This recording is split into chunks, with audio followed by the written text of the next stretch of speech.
اور یار بیوہ عورتوں کے معاملے میں بھی نا ہمارا معاشرتی رویہ بہت ظالمانہ ہے، بہت ظالمانہ ہے. اور میں اس پر اکثر سوچتا رہتا ہوں کہ ہم بیوہ عورتوں کے ساتھ وہ معاملہ کرتے ہیں جو شاید ہندو بھی نہیں کرتے. اب دیکھیں ہندوؤں کے اندر ایک رسم ہے ستی کی رسم. کون سی؟ ستی کی رسم.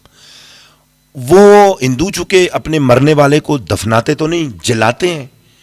اب ان کے اندر یہ رسم ہے ستی کی کہ ان کی جو بیوہ ہوتی ہے نا مرنے والے شخص کی، اسے بھی اپنے خامند کی لاش کے ساتھ جلنا پڑتا ہے. زندہ زندہ جلا دیتے ہیں وہ. اور وہ عورت وفادار کہلاتی ہے جو اپنی خامند کی چتا کے ساتھ جل جائے. اس کو بنا سنوار کے اسی آگ پر لکڑیوں پر نیچے لاش رکھتے ہیں، اوپر اس کے لکڑیاں رکھ کے پھر اس کی بیوہ زندہ وہاں لیٹ جاتی ہے. نہ بھی لیٹے تو رسیوں سے باندھ دیتے ہیں اور اس کو جلا دیتے ہیں. اور جو اس پہ نہ جلے اسے تانے دیتے ہیں کہ یہ بے وفا ہے، اس نے اپنے شوہر کے ساتھ وفا نہیں کی. لیکن اکثر عورتیں خوشی سے وہاں چتا میں جلنے پر رضامند ہوتی ہیں، خوشی سے جلتی ہیں. وہ کیوں؟ اس لیے کہ ہندوؤں میں پھر جو بیوہ کی زندگی ہوتی ہے نا بعد میں بقایا، وہ موت سے بھی بدتر ہے. اسے منحوس سمجھتے ہیں. وہ ساری زندگی بناؤ سنگار نہیں کر سکتی، وہ نئے کپڑے نہیں پہن سکتی، اس نے پھٹے پرانے کپڑے، وہ بالوں میں تیل نہیں لگا سکتی، کنگھی نہیں کر سکتی. وہ کسی برتن کو چھوئے تو لوگ اس کو برتن کو پھینک دیتے ہیں. یہ منحوس ہے. اس لیے وہ ایسی زندگی سے اپنی خامند کے ساتھ نہ مر جانا ہی بہتر سمجھتی ہے. لیکن یار آؤ ذرا دیکھو ہمارے معاشرے کے اندر ہم نے بیوہ عورت کے ساتھ کیا ہوا ہے. ہمارے ہاں جو عورتیں بیوہ ہو جاتی ہیں، ہم ان کی دوبارہ شادی اور نکاح کے معاملے میں کس حد تک غافل ہی نہیں بلکہ ہم اس کو اپنی عزت کا مسئلہ سمجھتے ہیں. دیکھیں قرآن پاک کے اندر اللہ رب العالمین نے 4 مہینے 10 دن بیوہ عورت کی عدت رکھی ہے کہ وہ 4 مہینے 10 دن تک اپنے شوہر کا سوگ کرے گی، بناؤ سنگار نہیں کر سکتی، اس کو زینت اختیار نہیں کر سکتی. لیکن ہمارے معاشرے میں عورت 4 مہینے چھوڑے یا 4 سال کے بعد بھی بیوہ عورت اگر کہیں نئے کپڑے پہن کے نا شادی کے اندر چلے جائے تو پورے محلے کی انگلیاں اٹھتی ہیں. دیکھو بیوہ عورت ہے. اور بیوہ کے لیے اللہ معافی دے لفظ بھی ہم نے کون سا رکھا ہوا ہے؟ رنڈی زنانی، رنڈی بیوی. اور ہم اس کو بات کو سمجھتے ہیں کہ یہ رنڈی کا لفظ ہندوستان میں کس کے لیے استعمال ہوتا ہے. کہیں شادی پہ نئے کپڑے پہن کر چلی بھی جائے نا، کہیں بھولے سے وہ بیچاری سرما ہی لگا لے 4 سال کے بعد بھی، تو پورے لوگوں کی نظریں اٹھتی ہیں اس پر، اشارے کرتے ہیں، انگلیاں اٹھتی ہیں. دیکھو بیوہ عورت ہے، اس کے لچھن دیکھو، اس کے کام دیکھو. یار کیا ہو گیا ہے آپ کو؟ اور شادی کا نکاح کا تو نام لے تو اللہ معافی دے، اس کو تو یوں سمجھو کہ لوگ اس کو قابل نفرت شے سمجھ لیتے ہیں، یوں اس نے کوئی بہت بڑا گناہ کر لیا ہے. حالانکہ اللہ رب العالمین نے اسے اختیار دیا ہے. اللہ رب العالمین قرآن پاک کے اندر ارشاد فرماتا ہے والذین یتوفون منکم ویذرون ازواجا یتربصن بانفسہن 4 اشہر وعشرا. جو تم میں سے لوگ فوت ہو جائیں اور پیچھے اپنی بیوگان چھوڑ دیں، بیویاں چھوڑ کر چلے جائیں، تو ان کے لیے بیوہ عورت کے لیے پھر یہ ہے کہ وہ 4 مہینے 10 دن اپنے آپ کو روکے رکھے. وہ اس کی عدت ہے، اس میں وہ زینت نہیں کر سکتی، بناؤ سنگار نہیں کر سکتی. خامد کا اس نے غم کرنا ہے، سوگ کرنا ہے. دوسری جگہ وہ نکاح نہیں کر سکتی، شادی نہیں کر سکتی. فَإِذَا بَلَغْنَ أَجَلَهُنَّ فَلَا جُنَاحَ عَلَيْكُمْ فِي مَا فَعَلْنَا فِي أَنفُسِهِنَّ بِالْمَعْرُوفِ. جب اس کی عدت پوری ہو جائے تو پھر اپنے معاملے میں جو وہ اچھا فیصلہ کرے، اس پر تمہیں کوئی گناہ نہیں ہے، تمہیں کوئی تکلیف نہیں ہونی چاہیے. اگر بیوہ شادی کرے تو اس کو برکے یہ اہتمام کروا دینا چاہیے. یقین جانیے کتنی بیوہ عورتیں ہیں جو جوانی میں بیوہ ہو جاتی ہیں، ان معاشرے والے ظالم لوگوں کے تانوں کی وجہ سے وہ چپ کر کے اپنے احساسات دبا لیتی ہیں. یار اس کے کوئی احساسات نہیں ہیں، اس کی کوئی خواہشات نہیں ہیں، اس کی کوئی تمنائیں نہیں ہیں. کیا اس کو اب کوئی سہارا نہیں چاہیے؟ وہ بیوہ اگر ہو گئی، اس کا خامند فوت ہو گیا، اس کا کیا قصور ہے جو اس کو سزا دی جا رہی ہے معاشرے کے اندر؟ نکاح کا اہتمام نہیں کروایا جاتا سسرال والوں کی طرف سے بھی اور پیکے والوں کی طرف سے بھی، اور وہ بیچاری کڑتی رہتی ہے، گھٹتی رہتی ہے. پھر ہم بڑا احسان کرتے ہیں، جی صدقہ خیرات اس کو دے دو. اب زکاتوں پر پلے گی وہ، اب اس کو فطران خالد والے دن بیوہ کو دینے ہیں. جی ٹھیک ہے، صدقات و خیرات بیوگان کے لیے ہیں، لیکن یار اس کے لیے وہ اہتمام کیوں نہیں کرتے کہ اس کے سر پہ کوئی صاحبان ہو، اس کا کوئی سہارا ہو، اس کی عزتوں کا کوئی محافظ بنے؟ اس کی نکاح کا اہتمام کیوں نہیں کیا جاتا؟ اور اتنا برا سمجھتے ہیں اگر ایک دوسری جگہ وہ نکاح کر لے. آؤ میں آپ کو ایک مثال دوں. صحابیہ رسول پاک صلی اللہ علیہ وسلم کی صحابیات سے بڑھ کر بھی، صحابہ کرام سے بڑھ کر بھی کوئی عزت ناک ہو سکتا ہے؟ ہم نے تو اس جھوٹی انا کو اپنی عزت بنا رکھا ہوا ہے، اور یہ ایک ہندوؤں سے بھی بدتر سوچ ہمارے ذہن کے اندر آئی ہوئی ہے، جس سوچ نے بیوہ عورت کی زندگی اس معاشرے کے اندر تنگ کر دی ہے. وہ مارکیٹ میں، بازار میں سودا لینے کے لیے بھی، خریداری کے لیے بھی جائے تو سب کی نظریں اس کے پیچھے ہوتی ہیں کہ بیوہ عورت ہے، پتہ نہیں کس سے ملنے جاتی ہے، سیر سپاٹا ہی کرتی رہتی ہے. گھر والا کیا مر گیا، اس نے تو شکر ہی کیا ہے، اس کو تو آزادی مل گئی ہے. اور یار خدا کے لیے کیا کر رہے ہو یار؟ اس کا درد بھی تو دیکھو یار، اس کا دکھ بھی تو محسوس کرو.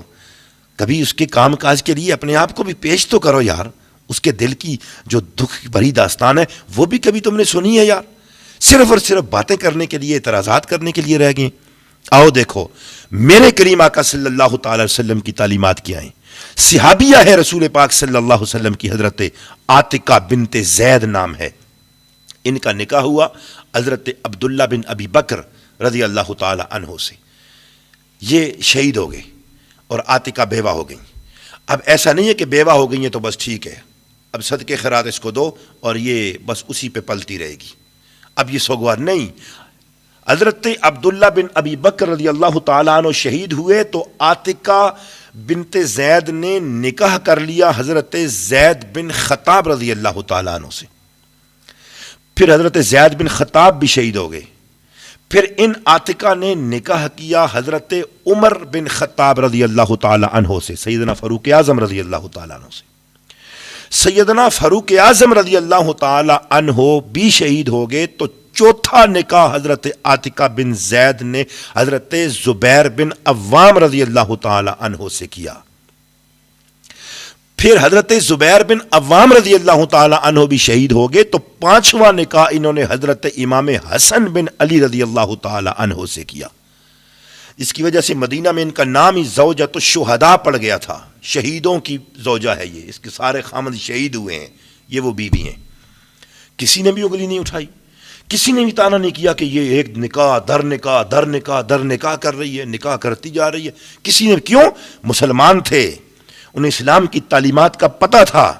آؤ حضرت اسماء بنت امیس رضی اللہ تعالی عنہا کو دیکھیں. ان کا نکاح ہوا حضرت مولا کائنات مولا علی کرم اللہ وجہہ الکریم کے بھائی جان حضرت جعفر بن ابی طالب سے. جنگ موتا میں حضرت جعفر شہید ہو گئے تو حضرت اسماء کے ساتھ نکاح کیا حضرت سیدنا ابو بکر صدیق رضی اللہ تعالی عنہ نے. حضرت ابو بکر صدیق رضی اللہ تعالی عنہ کا وصال ہوا تو حضرت اسماء کے ساتھ نکاح کیا حضرت مولا علی رضی اللہ تعالی عنہ نے. کسی نے بھی نہیں کہا کہ یہ ادھر سے نکاح ادھر، ادھر سے ادھر. لیکن ہمارے معاشرے کا اتنا یہ رویہ سخت کیوں ہے؟ اتنی گھٹیا سوچ اس معاملے میں ہماری کیوں ہے؟ اور یقین جانیے کہ بیوہ عورتوں کے معاملے میں ہم بہت ظلم کرتے ہیں اور پکڑے جائیں گے کل قیامت کے دن. جو اس کے احساسات اور جذبات کی ہم نے بے قدری کی ہوئی ہے. اور اسی طرح سے مردوں کے اندر بھی ہے کہ اگر مرد کوئی اس کا جو بیوی ہے وہ فوت ہو جائے، اگر وہ شادی کر لے کہ بڑی عمر کے اندر شادی کر لے تو اس کے پیچھے بھی لٹ لے کے سارے پڑ جاتے ہیں. دیکھو قبرہ بے لتاں سے ہون شادی کرن لگے ہے، یہ ہے نا. لیکن دیکھیں میرے پاک نبی صلی اللہ علیہ وسلم نے بھی تو نکاح فرمایا ہے نا. حضرت خدیجہ الکبریٰ رضی اللہ تعالی عنہا کا وصال ہوا تو رسول الپاک صلی اللہ علیہ وسلم کی عمر مبارک 52 سال تھی. 52 سال کی عمر میں حضور علیہ السلام نے پھر آگے نکاح فرمائے. بلکہ یہاں میں آپ کو حضرت عبداللہ بن مسعود رضی اللہ تعالی عنہ کی بات سناؤں. آپ فرماتے ہیں کہ اگر مجھے یہ پتہ چل جائے، عبداللہ بن مسعود رضی اللہ تعالی عنہ جیسا جلیل القدر صحابی فرماتے ہیں اگر مجھے پتہ چل جائے کہ میری زندگی کے صرف 10 دن ہیں اور میری بیوی نہ ہو تو پتہ چلے کہ عمر 10 ہی دیڑے رہندی ہے، بس 10 ہی دن ہیں میری عمر کے. اس کے باوجود حضرت عبداللہ بن عمر فرماتے ہیں میں پھر بھی نکاح کروں گا کہ میں اللہ کی بارگاہ میں اس حال میں نہیں پیش ہونا چاہتا کہ میرے گھر میں میرے پاس بیوی نہ ہو. اس سے بھی اگلی بات دیکھیں، حضرت معاذ بن جبل رضی اللہ تعالی عنہ کی 2 بیویاں تھیں. اتفاق ہوا کہ دونوں ایک ہی دن فوت ہو گئیں. خود بھی بیمار تھے آپ کو طاعون کا مرض ہوا تھا، طاعون کی بیماری میں مبتلا تھے. آپ نے اپنے احباب کو بلایا، اہل خانہ کو بلا کے فرمایا کہ اگرچہ میری دونوں بیویاں فوت ہو گئیں، خود میں بھی طاعون کے مرض میں مبتلا ہوں، بچتا ہوں نہیں بچتا کوئی پتہ نہیں، زندہ رہوں گا یا فوت ہو جاؤں گا، لیکن جلدی کرو میرے نکاح کا اہتمام کرو. جی میرے لیے نکاح کا اہتمام کرو کہ میں فوت ہو کر اللہ کی بارگاہ میں اس حال میں نہیں جانا چاہتا کہ میرے نکاح میں کوئی عورت نہ ہو، میرے گھر میں بیوی نہ ہو. لیکن ہمارا معاشرتی رویہ دیکھیں، اگر باپ شادی اگر فوت ہو گئی بیوی، اس کی تمنا بھی ہے، اس کے پاس نان نفقہ دینے کے لیے مال و دولت بھی ہے، وہ شادی کرنا چاہتا ہے، تو ہم سارا گاؤں، سارا پنڈ، پورا علاقہ اس کے پیچھے پڑ جاتا ہے. جی مذاق اڑاتے ہیں، دیکھو ہون اس عمری میں اس کی ہون شادی نہیں پئی، اس عمر میں یہ شادی کر رہا ہے. بیٹے ہو ابا اب ہون تو سا شادی کر سا ساڑی کیوں نک کپانے ہو. بھائی اسلام نے اس کو اجازت دی ہے، وہ جس وقت مرضی آئے نکاح کرنا چاہے وہ کر سکتا ہے، اگر اس کے پاس ہمت ہے، استطاعت ہے، استطاعت ہے، وہ اپنے آپ کو اس قابل سمجھتا ہے، وہ کیوں نہ کرے نکاح. آپ کیوں اس کو منع کر رہے ہیں؟ آپ کون ہوتے ہیں منع کرنے والے؟ اب سنیں ایک حدیث مبارکہ اللہ کے پیارے حبیب صلی اللہ تعالیٰ علیہ وآلہ بارک وسلم. صحابہ کرام کے سامنے حضور علیہ السلام نے 3 مرتبہ ارشاد فرمایا مسکینن مسکینن مسکینن. حضور علیہ السلام نے فرمایا مسکین ہے وہ بندہ، مسکین ہے، مسکین ہے. رجل لیست لہ امرأۃ.